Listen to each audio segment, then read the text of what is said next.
día de hoy nos estamos reuniendo vía virtual por las indicaciones de las autoridades en virtud de que el aire que se respira en el campus universitario no está de lo mejor y por recomendaciones de las autoridades se decidió entonces que el día de hoy las actividades iban a ser Zoom.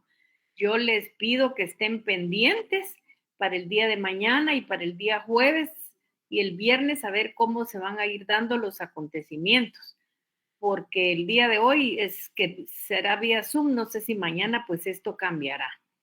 Entonces, no sé si tienen alguna duda, alguna pregunta antes de que continuemos con nuestra clase. Sí, Byron. Buenas noches, licenciada, gracias. Solo fíjese que yo recuerdo que usted la semana pasada nos había dicho que martes y jueves iba a ser virtual en el caso de sus clases. Sí, pero Sí, fue, entiendo lo mismo, sí, pero era pero, por su situación, me imagino. o sea, era por una primera información que nos habían dicho que esta semana era así, pero el día de ayer nos dieron una información y ya nos dijeron que el grupo 1 era presencial, pero hoy a las 11 de la mañana por la situación del vertedero, entonces decidieron que el día de hoy están suspendidas en el campus y que es Zoom. No sé qué va a pasar mañana, no sé qué va a pasar el jueves. O sea, tenemos Ok. que estar pendientes de lo que está sucediendo. Muy bien, Linda, gracias, feliz De noche. mañana licenciada que va a ser, siguen suspendidas las labores todavía. O sea, dijeron estos que siguen suspendidos. Sí, Bueno, entonces esperemos, porque sí la publicación que subió a la facultad solo está por el día de hoy. Me imagino que mañana tendrán que, les voy a leer cuál es la información esa, pero solamente está para para el día de hoy, que decía, vamos a ver, está publicada en Facebook. Dice, a la comunidad facultativa se le informa, suspensión de actividades presenciales martes 9 de abril del 24. Según reporte de las autoridades competentes, se indica que la calidad de aire se mantiene en niveles dañinos para la salud asociado al incendio del vertedero de AMSA. En ese sentido, se hace necesario resguardar la salud de la comunidad facultativa, por lo que el Consejo Superior Universitario autorizó que las autoridades de cada unidad académica puedan coordinar las modalidades de actividades pertinentes para los próximos días. Por lo anterior, se suspenden las actividades académicas y administrativas de forma presencial para el día 9 de abril del 24. Esta medida incluye al campus central, escuela de posgrado, secciones municipales y Antigua Guatemala. El día de hoy, las clases se desarrollarán de manera virtual para los dos grupos. Hoy a las 20 horas, estar pendiente de nuestras redes sociales para mayor información sobre las actividades del 10 de abril. No sé si esa 10 de abril, Ingrid Say, es ya donde dice que van a seguir virtuales. No, pues. ahorita comparto el comunicado, licenciada, aquí el grupo. Perfecto. Entonces esperemos a ver qué es referente al día de mañana. Si yo me entero, pues yo se los hago llegar. ¿Alguna otra duda? ¿Alguna otra pregunta? Bueno, si no es así, entonces continuaremos con nuestros puntos del programa. Si tienen alguna pregunta, la pueden hacer sin ningún problema. Vamos a continuar con los principios de carácter formal en el tema del presupuesto público y vamos a ver lo que es el principio de unidad presupuestaria. ¿Qué exige el principio de unidad presupuestaria? Que todas las finanzas del Estado, en sus gastos e ingresos totales, figuren en un solo presupuesto. Con lo anterior, se quiere lograr tener un cuadro total y exacto de la realidad financiera de un país sin ocultamientos. Eso quiere decir que en el mismo documento, en el mismo presupuesto público, deben de figurar los gastos y los ingresos totales. ¿Qué es lo que se quiere lograr a través de esto? Tener un cuadro total y exacto de la realidad financiera del país sin ocultamientos. Las finanzas tradicionales fundamentaron o fundamentan este principio en consideraciones de orden técnico más que de orden político. sintetizándolas de la siguiente forma. En primer lugar, el hecho de que en un mismo presupuesto aparecen los ingresos y los gastos permite apreciar fácilmente si el presupuesto está equilibrado. En segundo lugar, dificulta la realización de maniobras como la simulación de economías o la ocultación de gastos en las cuentas especiales. Hace posible conocer la magnitud efectiva del presupuesto y la porción de renta afectada por las erogaciones. Aquí tienen que considerar que cuando se habla de erogaciones, de lo que se está hablando, lógicamente, son de gastos públicos. Esto también evita complicaciones y obscuridades. Facilita el control parlamentario, que se vería dificultado por las cuentas fraccionadas, al propio tiempo que posibilita la comparación del grado de utilidad de los gastos al beneficiarlos en forma integral. Luego tenemos el principio de universalidad. ¿En qué consiste este principio? Este principio de universalidad lo que promulga es que no haya compensación o confusión entre los gastos y los recursos. Ambos deben de ser consignados en el presupuesto por su importe bruto. Esto lo que significa es sin extraer saldos netos, sino de verdad todos los ingresos sin hacerle ningún tipo de resta o sin extraer saldos netos, siendo este un principio reconocido por los más destacados estudiosos de las finanzas públicas. De este principio, la doctrina moderna ha observado que la aplicación de este principio podría conducir a situaciones absurdas que seguramente desnaturalizan su finalidad, especialmente en lo que se refiere a actividades industriales y comerciales a cargo de entidades autónomas.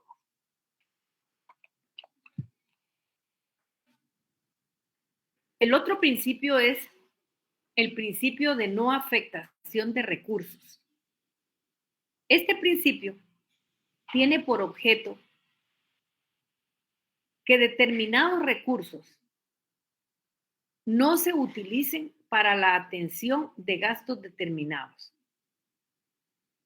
Esto es que no tengan una afectación especial, sino que ingresen a rentas generales de modo tal que todos los ingresos, sin discriminación alguna, vayan o entren a un fondo común y de ese fondo común se financien todas las erogaciones. O sea, que no tengan un fin determinado, sino que vaya todo a un mismo lugar. Ese mismo lugar será el fondo común que sirvan para financiar todas las erogaciones. La doctrina se ha pronunciado casi en su mayoría a favor de este principio, destacándose que con su vigencia se obtienen claros beneficios. Estos beneficios pueden ser políticos y económicos. En cuanto a su aplicación, Jaramillo Esteban dice: fuera del desorden que introducen en el manejo de la hacienda pública, estas destinaciones especiales presentan el grave inconveniente de que quedan servicios insuficientemente dotados, a tiempo que otros dejan superávit que no se sabe a qué aplicar. Este principio, lógicamente, en las últimas décadas, ha sufrido sustanciales modificaciones, dejando lógicamente de ser un principio de tipo ortodoxo e inmutables. Y al respecto vamos a considerar lo que dice Duverger y Trotavas. Ellos han subrayado la necesidad de afectar determinados recursos para gastos especiales. Este criterio es compartido por otros doctrinarios, entre los que se encuentra Falla Viesca. Falla Viesca dice al respecto, dice que para ciertos casos es justificable y a la vez conveniente establecer determinados ingresos para fines especiales, pero no para gastos generales. Esto no solo da una gran transparencia a los recursos, a esos recursos que han sido obtenidos, sino facilita enormemente el control del gasto y se convierte en algo muy necesario, sobre todo para la atención de determinadas exigencias económicas y sociales de ineludible atención. El otro principio es el principio de especificación.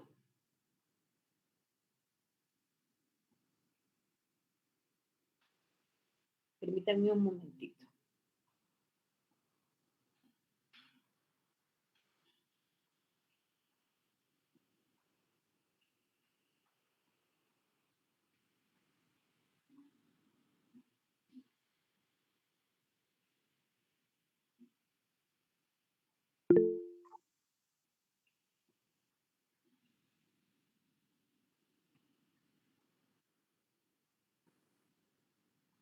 Permítanme un momentito.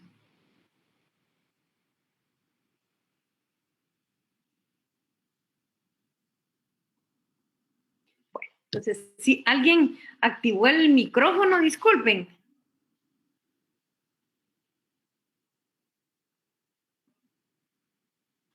No, bueno, entonces les decía que el principio de especificación de gastos, al igual que otros, es importante.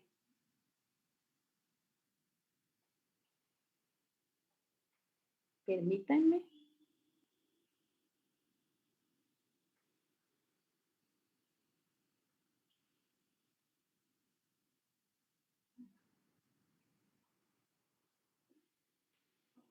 Bueno, disculpen.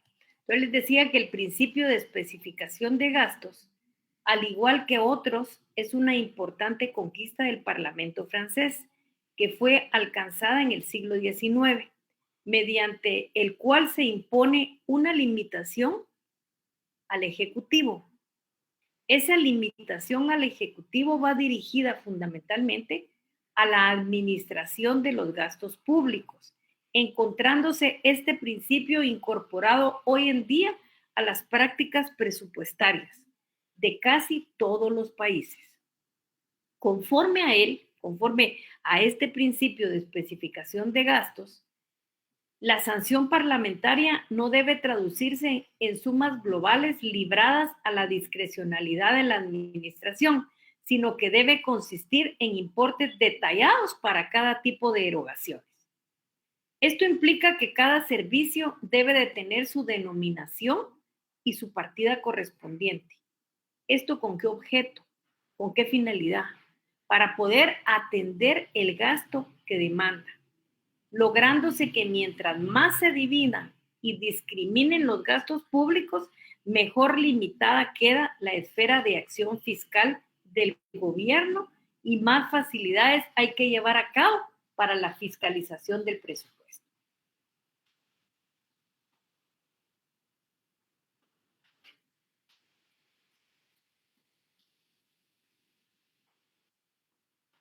El presupuesto.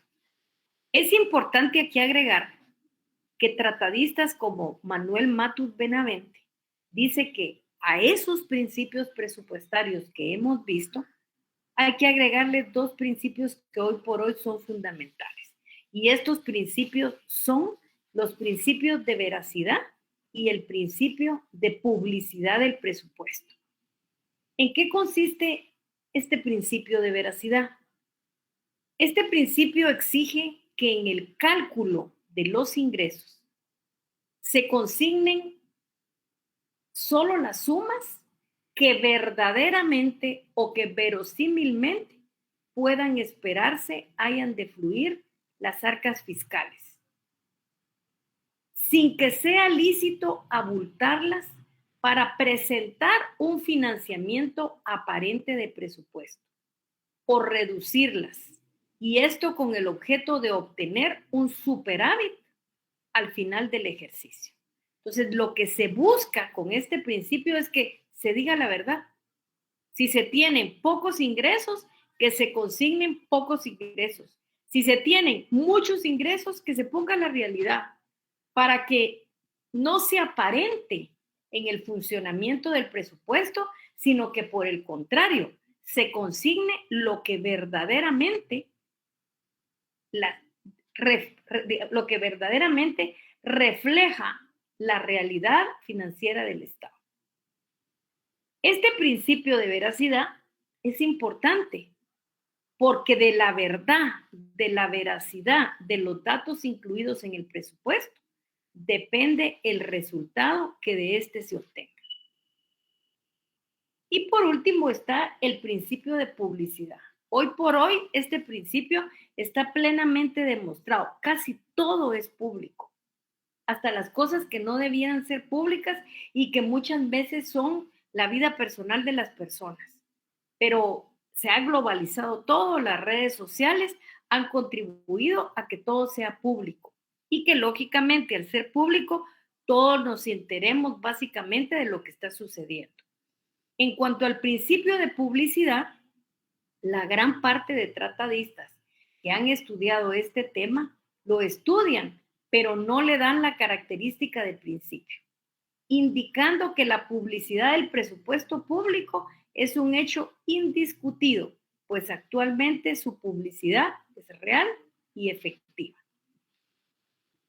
Ahora, ¿cuáles son los momentos presupuestarios? Los vamos a leer. ¿Cuáles son los momentos presupuestarios? Los momentos presupuestarios son la preparación, la discusión y la aprobación, la ejecución presupuestaria y la rendición de cuentas. Preparación. Todas las dependencias, los ministerios, las entidades descentralizadas, autónomos o semiautónomas, envían sus respectivos anteproyectos al Ministerio de Finanzas Públicas, quien por intermedio de la Dirección Técnica del Presupuesto realiza los estudios para formular el proyecto. Se exceptúan del envío del anteproyecto al Ministerio de Finanzas Públicas según el artículo 20, 21 y 22 de la Ley Orgánica del Presupuesto, los organismos y entes con independencia económica y funcional, así como las municipalidades de la República, quienes solo remitirán copias de sus propios presupuestos al Congreso de la República y al organismo ejecutivo antes del inicio de cada ejercicio fiscal y para fines de información y consolidación presupuestaria del sector público. Luego está la discusión y aprobación. En esta fase, en casi todos los países del mundo, en donde lógicamente se incluye a Guatemala, está a cargo del Congreso de la República. El organismo legislativo recibe el anteproyecto de presupuesto, quien debe conocerlo, discutirlo y aprobarlo dentro de 3 sesiones consecutivas o 3 lecturas, como se les llama, debiendo llenar los mismos requisitos de la emisión de una ley ordinaria. Luego pasa al organismo ejecutivo para que sea promulgado y sancionado el proyecto de presupuesto. Ejecución presupuestaria. Esta etapa es de carácter técnico-administrativo y está destinada a realizar la política fiscal y el plan financiero que el presupuesto supone. Y está encomendado en casi todos los países del mundo al Poder Ejecutivo, quien es el que se le asigna la responsabilidad de su correcta realización. El Estado debe de velar por el cumplimiento del presupuesto, tratando de hacer efectiva 2 fases. ¿Cuáles son esas 2 fases en las cuales debe de trabajar el Estado? En primer lugar, la fase de recaudación de ingresos y la fase de realización de los gastos programados y efectuados, o la fase de realización de los egresos, como lo llaman algunos tratadistas, porque algunos tratadistas llaman a los gastos egresos. Es normal cuando toda la actividad se desarrolla según lo previsto. Es anormal cuando se da la falta de disponibilidad en la caja, carga fiscal o por el contrario, en un momento dado, hay exceso de recursos monetarios. Rendición de cuentas. Se refiere al presupuesto ejecutado.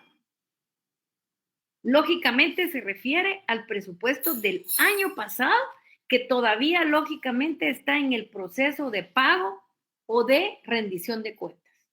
O sea, esto no se refiere al presupuesto planificado, sino se refiere al presupuesto ejecutado. Aquí lo que se da o lo que se evidencia es la función de la Dirección de Contabilidad del Estado, que pertenece al Ministerio de Finanzas Públicas, ya que esta dirección es a la que le corresponde el registro y control contable de la ejecución del presupuesto fiscal, fenecido, glosando las cuentas de ingreso y egreso.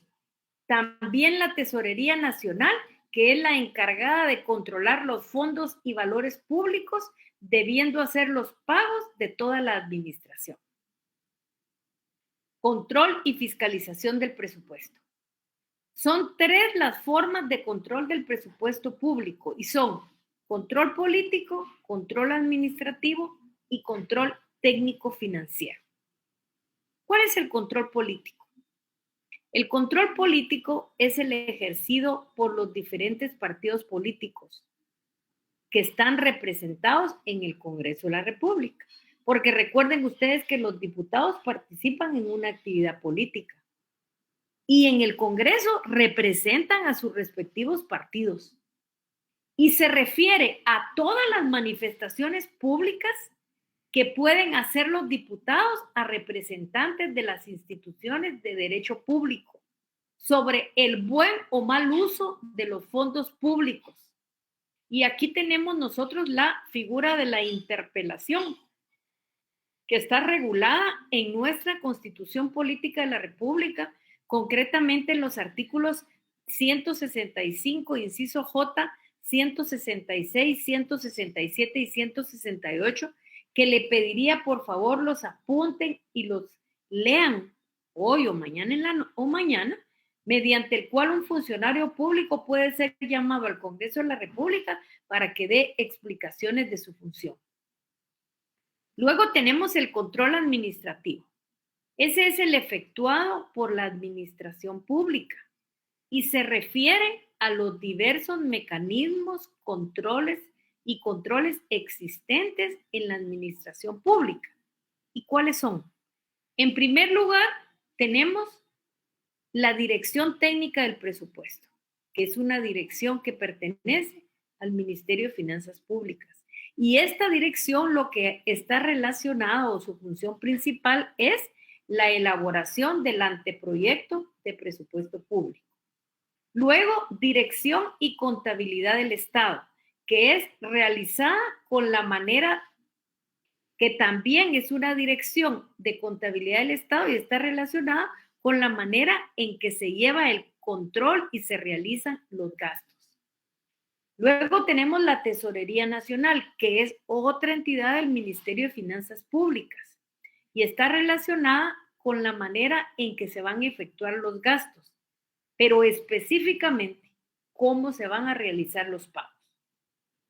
Y otros órganos que participan tanto de los ingresos como de los gastos para que estos estén respaldados documentalmente. Luego tenemos el control técnico financiero. Este control técnico financiero es la función principal que es ejercida por la Contraloría General de Cuentas de la Nación como la máxima autoridad fiscalizadora de los bienes, ingresos y egresos de la nación. Regulación legal del presupuesto. Nuestro presupuesto público está regulado por la Ley Orgánica del Presupuesto, que es el decreto 101-97 del Congreso de la República, la cual regula lo relacionado al presupuesto público. A su vez, el presupuesto de ingresos y egresos del Estado se subdivide en 3 tipos de presupuesto de la manera siguiente: presupuesto de ingresos, presupuesto de egresos y disposiciones generales. Dudas, preguntas sobre el presupuesto, con mucho gusto estoy aquí para que me hagan favor de responderme. Perdón, no de responderme, sino de preguntarme si tienen alguna duda, alguna pregunta, algo que no les haya quedado claro. Linda, perdone, yo pienso que los diputados en el momento de haber sido electos deben legislar para el pueblo de Guatemala, no por un partido político. Es lo único que pienso. No, es que eso sí le dije yo, pero lo que pasa es que ellos representan a un partido político. Efectivamente, usted tiene toda la razón. Cuando ya están en el Congreso, deben de hacerlo por el país, pero usted mira que hay diputados de la UNE, diputados de Valor y diputados de cinco partidos más. O sea, ahí como bloque están representando al partido que los eligió, que deben de legislar para Guatemala exactamente eso. O sea, yo no digo que legislen para su partido, pero en el momento en que están en el Congreso están representando a un partido político, porque precisamente usted escucha que hay bancada de la UNE, hay independientes, hay de Valor, o sea, no pierden esa vinculación con el partido político por el cual los eligieron. No sé si logro explicarle eso. Gracias, Linda. Bien, gracias. Uh-huh. ¿Alguien más activó su micrófono? ¿Tiene alguna duda, alguna pregunta? Bueno. Sí, perdón, licenciada. No tenga pena. Una pregunta, ¿qué tan difícil es hacer reformas a la ley presupuestaria? Porque creo yo de que la forma en que está distribuido el presupuesto hoy en día ya no es de beneficio para el país, porque, o sea, si vamos a un caso un poco más sencillo, con todo esto de los incendios forestales y lo del basurero, o sea, no es posible que Guatemala, teniendo tanta área boscosa, tanta montaña, no haya, se haya enfocado ya en comprar equipos aéreos para poder combatir este tipo de incendios, porque eso es lo que provoca que se expandan tanto, que no existe el equipo para poder combatirlos. Bueno, o sea, es más, o sea, nosotros como institución de bomberos lo que tuvimos que hacer para poder obtener ayuda en este sentido de poder poseer, aunque sea un helicóptero, fue hacer bomberos asimilados a pilotos de aeronaves, tanto de helicóptero como de avión, porque aquí se usa la psicología inversa. Al darles un uniforme, ellos se sienten importantes, entonces donan el tiempo para poder hacer estos vuelos, porque no es barato contratar un piloto, ellos lo hacen gratis, pero es por lo mismo de que se entregó un uniforme, o sea, pero es porque no se tiene el presupuesto o no se ha establecido una parte del presupuesto para poder adquirir estos equipos que son necesarios. O sea, Guatemala tiene mucho bosque, es necesario este equipo. Sí, usted tiene toda la razón, pero también le digo una cosa, es una vergüenza que en este siglo la basura no sea tratada científicamente como debe de ser tratada. Pues. Ese también es el otro factor. Lo que usted dice es completamente, pero eso de que nosotros todavía no tenemos máquinas para poder tratar la basura, de verdad, hoy por hoy es una vergüenza.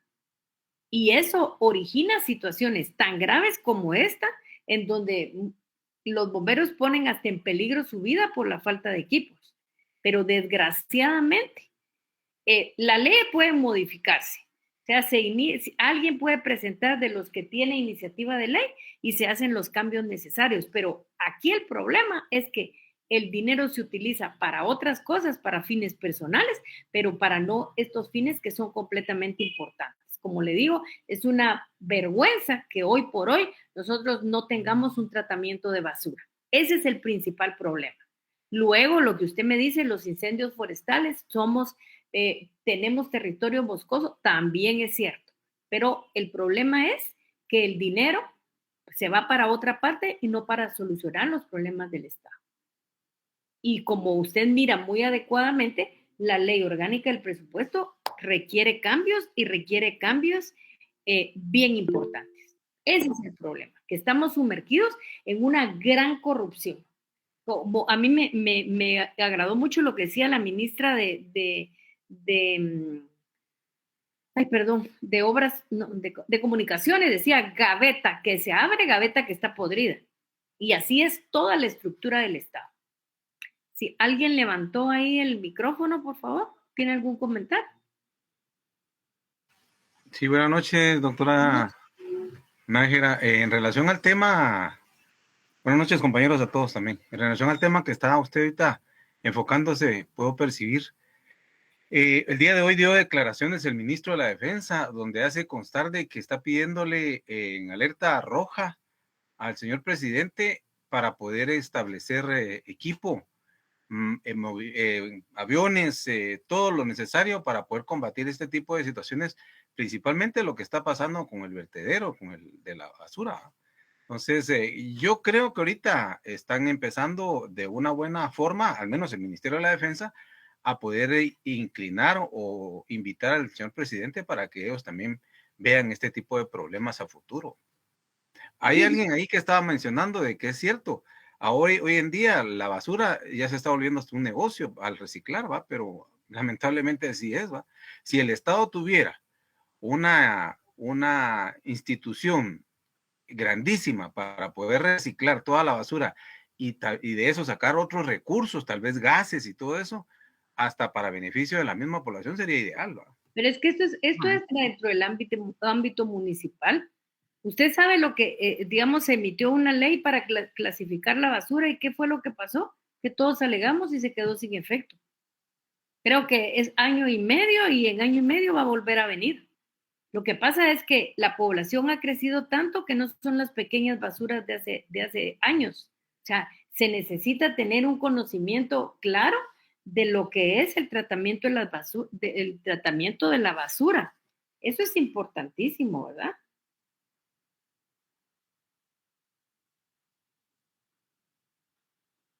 No sé si tienen algún otro comentario.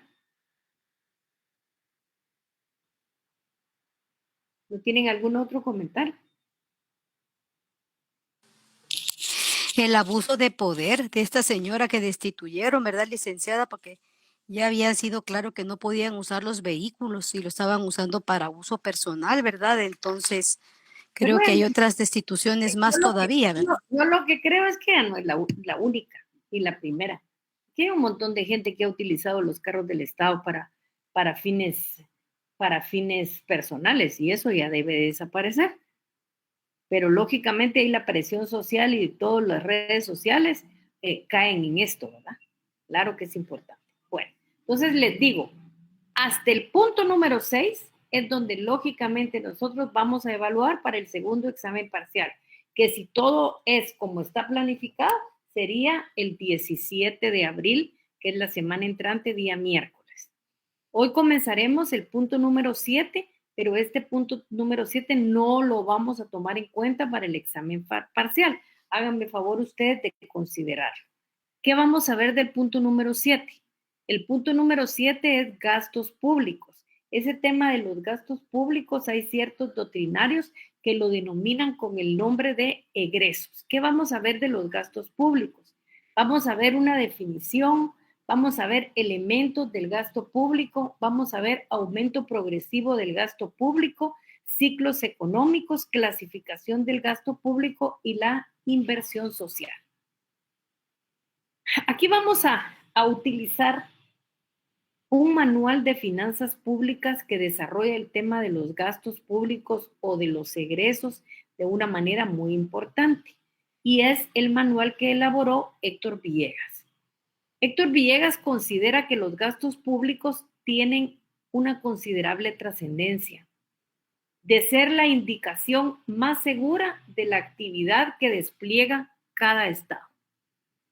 Ciertos gastos se destinan a determinados fines, con preferencia, lógicamente, a otros, en donde se pone en relieve el estado social de cada país y sus tendencias.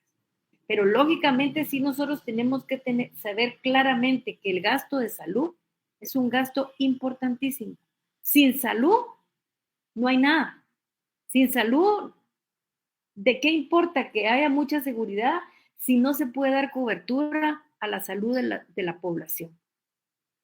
Tenemos que considerar que son diferentes los gastos de un país que se mantiene en guerra, como por ejemplo Israel, Rusia o Ucrania, con otro que es más pacífico, como por ejemplo Suiza. También son diferentes los gastos en los países industrializados. Esto tomando en cuenta que cada quien tiene sus propios problemas y el destino que deben darle los países subdesarrollados o en vías de desarrollo, que tienen que cubrir múltiples etapas previas para ser como los países industrializados y entrar después en un proceso globalizador. Miren ustedes los hospitales que nosotros tenemos. Nosotros en Guatemala solo nos manejamos con dos grandes hospitales, el Roosevelt y el San Juan de Dios, que fueron producto de la revolución, que tienen muchísimos años de estar funcionando y nunca más se ha pensado en otro hospital. Hoy se pensó abrir un hospital en Chimaltenango y la mitad del cuento ustedes ya la saben. Dotado con cosas que no sirven, medicina que tiene problemas, áreas que tienen problemas. O sea, el problema fundamental que nos tiene en este subdesarrollo es la corrupción. Y la corrupción es una canción en la que muchos están incluidos. Pues. No es solo de dos personas, como yo les digo, es de la sociedad en general. Los gastos públicos consisten en la transformación de los ingresos del Estado, en esa transformación que se da en rentas y patrimonios, de quienes producen bienes materiales y prestan servicios personales requeridos por el Estado u obtienen subvenciones de este. El gasto público se refiere a gastos continuos en programas sociales, salarios o distribución de alimentos. El Banco Mundial calificó a Guatemala como el peor del mundo en gasto público y en recaudación fiscal. Eso se ha ido superando. Yo creo que la Superintendencia de Administración Tributaria ha hecho grandes esfuerzos, se ha mejorado la recaudación y ha servido para cubrir muchas necesidades que no han sido manejadas como tienen que ser manejadas, eso todos lo sabemos. Pero lógicamente al finalizar el año decimos que se queda el superintendente porque rebasó la meta. Eso quiere decir que dinero sí hay. El problema es darle cobertura a las necesidades de la población a través del gasto público. Y estamos muy cerca del último lugar en inversión pública, según el informe del 2014. Lógicamente, eso ha cambiado, porque ha crecido demasiado el empleado público, llegando a tener un impacto casi en el 85% del presupuesto. Aquí tenemos que considerar que la principal fuente de ingreso del Estado son los tributos, pero no los únicos. Nosotros ya vimos que el Estado puede poner a trabajar su derecho patrimonial, puede hacer préstamos, puede recibir donaciones, y esto también es una fuente de ingreso. Claro, menos impactante que los tributos, pero no solamente de los tributos es que el Estado puede obtener ingresos. Vamos a definir lo que es gasto público o egresos del Estado y para eso vamos a tomar en cuenta lo que dice Héctor Villegas en el libro Manual de las Finanzas Públicas, en la página 125. En este tema nos toca examinar el concepto básico de lo que es la actividad financiera del Estado que nosotros ya estudiamos, cómo el Estado recauda el dinero para poder satisfacer las necesidades de la población y planificar el gasto público. Vamos a hablar de una fase de la actividad financiera que es prácticamente la ejecución de los gastos. Actualmente, el uso del gasto público de conformidad con la ley le corresponde al gobierno de turno, pero si nosotros miramos que El presupuesto no lo hizo todavía este gobierno. El presupuesto, como no fue aprobado el año pasado, se está usando el que se autorizó para el año 2023, con algunos ajustes. Yo creo que ya al final de este año ya se mirará el verdadero presupuesto del gobierno de turno. En los anteriores temas hemos estudiado cómo capta el Estado los recursos públicos, cómo planifica gastar los mismos a través del presupuesto público, y hoy hablaremos concretamente del gasto público, cómo realiza el Estado la ejecución del gasto. ¿Qué es el gasto público? Aquí vamos a ver nosotros dos definiciones. En primer lugar, la erogación del dinero efectuada por la administración pública para la realización de sus fines. Y son aquellas inversiones que el Estado realiza a través del gobierno para la satisfacción y mantenimiento de las políticas públicas. Para Giuliani von Ruch es toda erogación, generalmente en dinero, que incide sobre las finanzas del Estado y se destina al cumplimiento de fines administrativos o económicos. Para Héctor Villegas, los gastos públicos son erogaciones dinerarias que realiza el Estado en virtud de una ley para cumplir sus fines consistentes en la satisfacción de las necesidades públicas. El manejo del gasto público representa un papel clave, un papel importante para dar cumplimiento a los objetivos de la política económica del Estado. Domingo García Belaude considera a los gastos públicos como aquellos gastos o desembolsos autorizados a efectuarse en razón de los que están consignados en la ley del presupuesto. Si ustedes se recuerdan, el presupuesto público es una ley en Guatemala. ¿Por qué? Porque es aprobada por el Congreso de la República. ¿Cuáles son las características del gasto público? En primer lugar, son erogaciones dinerarias. ¿A qué se refiere esto? Se refiere al empleo de la riqueza, es decir, dar destino, dar utilización o aplicación a bienes que se identifican como dinero. En segundo lugar, son efectuadas por el Estado, o sea, todo el dinero o las sumas de dinero que salen por cualquier concepto del tesoro público para empleo de riquezas, ya sea por parte del Estado como parte de los municipios. Pueden ser los gastos de la administración pública propiamente dicha o bien para entidades descentralizadas, siempre que tales erogaciones en una o en otra forma incidan sobre las finanzas del Estado y deban ser solventadas recurriendo a sus ingresos. Tercero, en virtud de una ley, tal como lo expresa Héctor Villegas, en los estados de derecho, rige el principio de legalidad en cuanto al gasto, es decir, no hay gasto público legítimo sin que la ley lo autorice.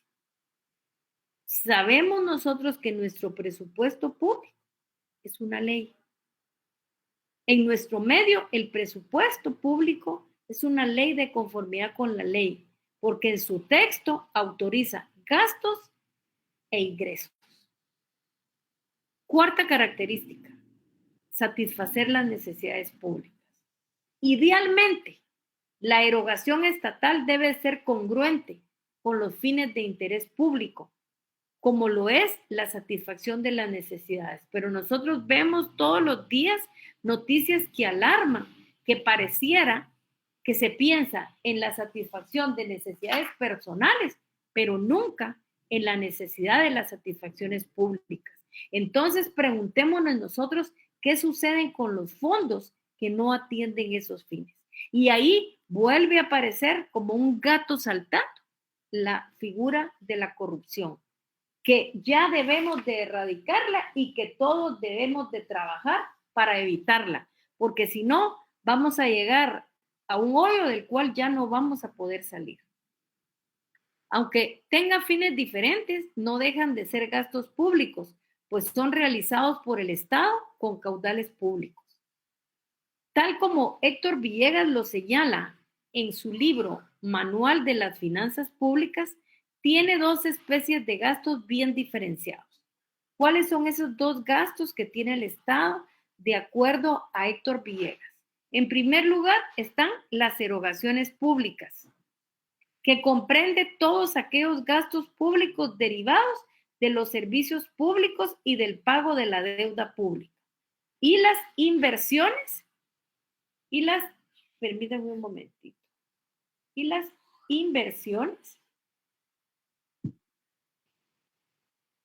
inversiones patrimoniales que comprenden los gastos relacionados con la adquisición de bienes de uso o de producción y con las obras y servicios públicos. Elementos del gasto público. ¿Cuáles son esos elementos? En primer lugar, se realiza para satisfacer las necesidades. Esto no solo se mira desde el punto de vista de las características, sino se mira desde el punto de vista de los elementos, porque ya sea en forma directa o indirecta. Al ser las necesidades públicas el presupuesto de legitimidad del gasto público, las decisiones al respecto presuponen la selección de ellas y la comparación con las posibilidades materiales. El gasto público es interdependiente del recurso público. El gasto público es indicativo de la actividad, estado social y tendencia de los países. La cuantía del gasto público y su influencia sobre la economía general tornan imprescindible su consideración por las finanzas públicas. Es imposible considerar el fenómeno del recurso público sin tener en cuenta que el Estado restituye a la colectividad mediante el gasto público. Y esto lógicamente es un poco discutible, porque muchas veces no se le restituye a la colectividad de la manera en que debe hacerse. Miren cómo nosotros todos nuestros servicios públicos en la mayoría son deficientes. O sea, malos hospitales, malas escuelas, hasta el aeropuerto lo tenemos malo. Parece cualquier cosa menos aeropuerto. Para los que tienen la suerte de viajar, no me dejarán mentir que cuando uno ya viene llegando a su casa, hasta vergüenza da, y se contiene hasta de entrar al baño porque es tremendo eso, cuando en otros países no sucede. Prescindir del gasto público, ¿qué significa? Excluir la indagación de aspectos esenciales como el antecedente y resultado de la actividad financiera. No se puede prescindir del gasto público si lo que se quiere es satisfacer las necesidades de la población. Se habla mucho del aumento progresivo del gasto público y para eso lo vamos a enfocar desde el punto de vista de la hacienda clásica. ¿Alguien levantó la mano por ahí o se le activó el micrófono? Bueno, este problema era paralelo a los límites de los gastos públicos y no podemos dejar de hablar del crecimiento o la expansión de los mismos, el cual obedeció a factores muy complejos que eran desde la explosión demográfica hasta circunstancias de orden político y social.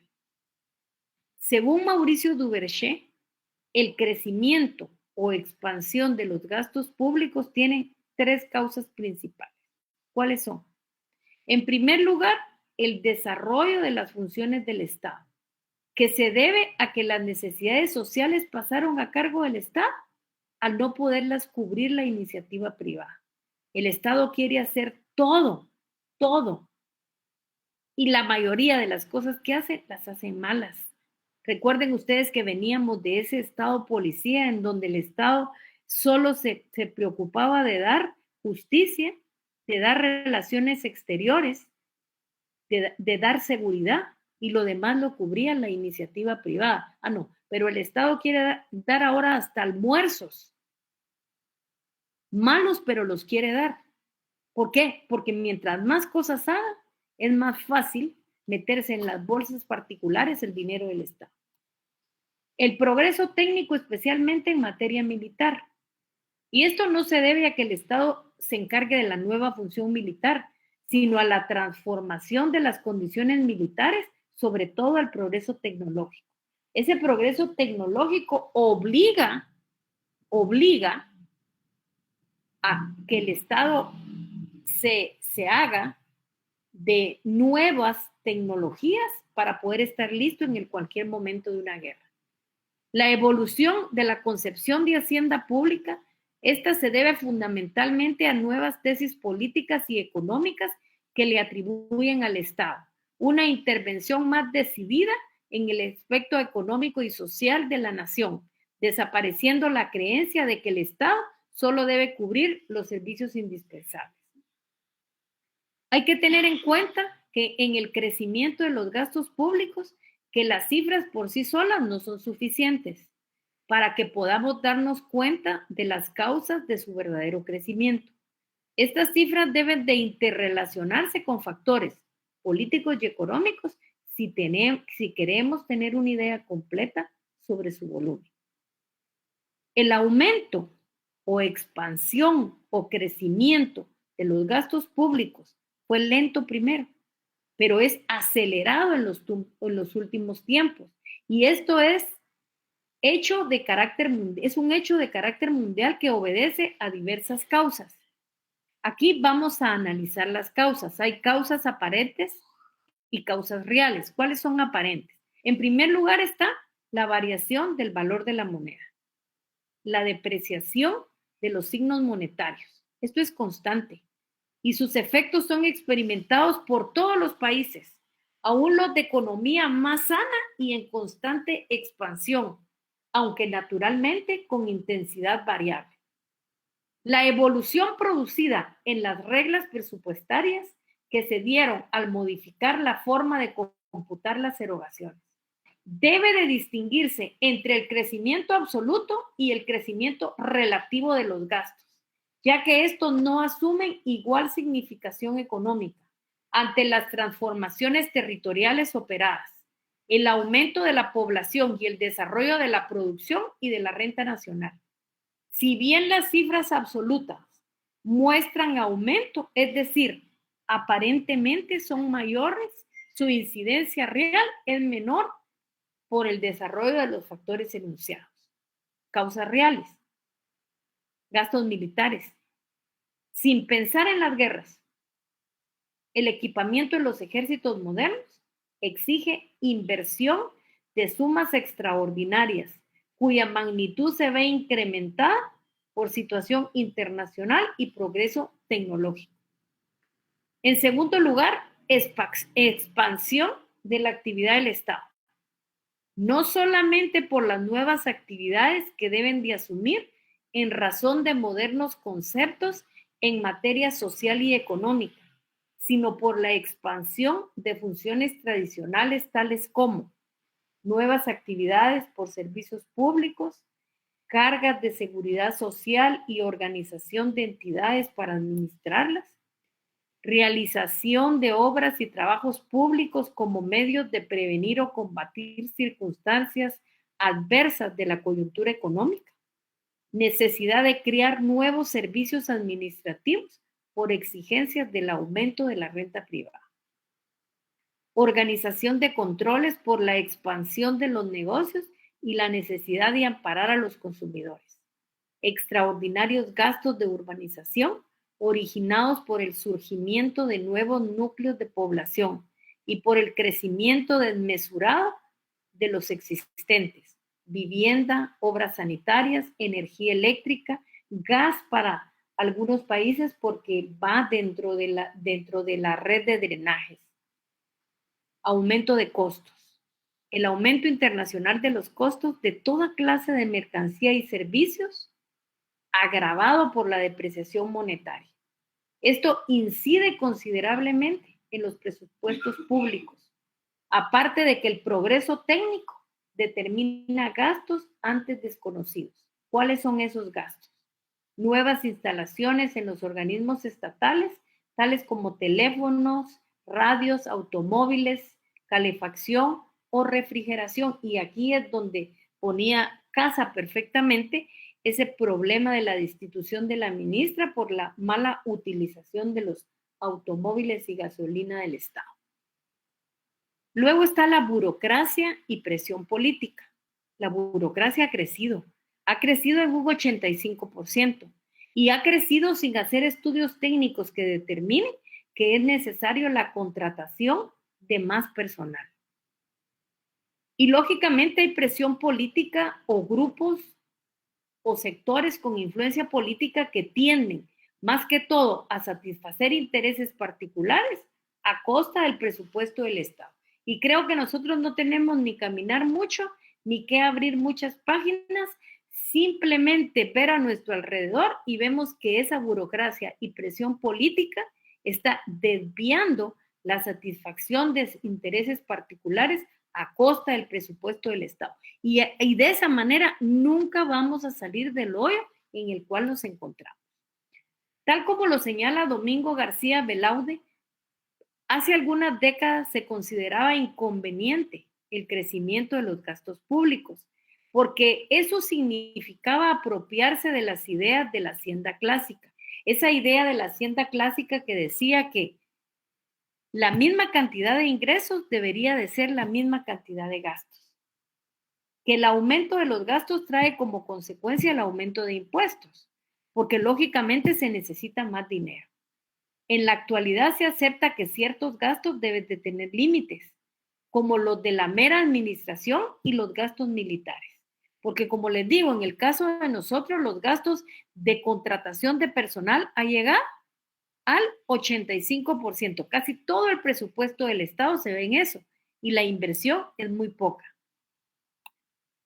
Pero agrega el autor que venimos consultando que el aumento o crecimiento de los gastos públicos solo debe de depender de la situación económica del país, ya que tener gastos excesivos puede endeudar a futuras generaciones. Eso no le importa a nadie, porque eso está prácticamente haciéndose desde hace tiempo y no le importa a nadie.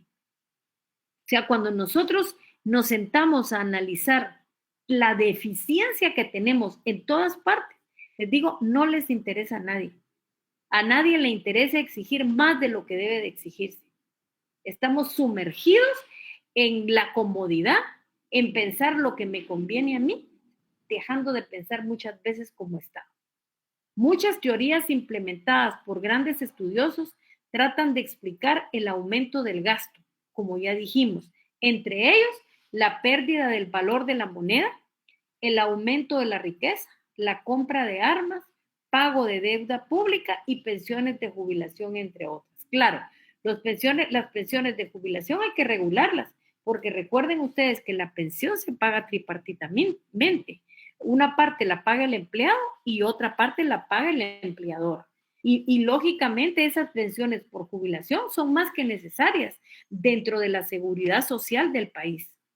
El gasto público se sustenta y así debemos de verlo en la satisfacción de las necesidades de la población.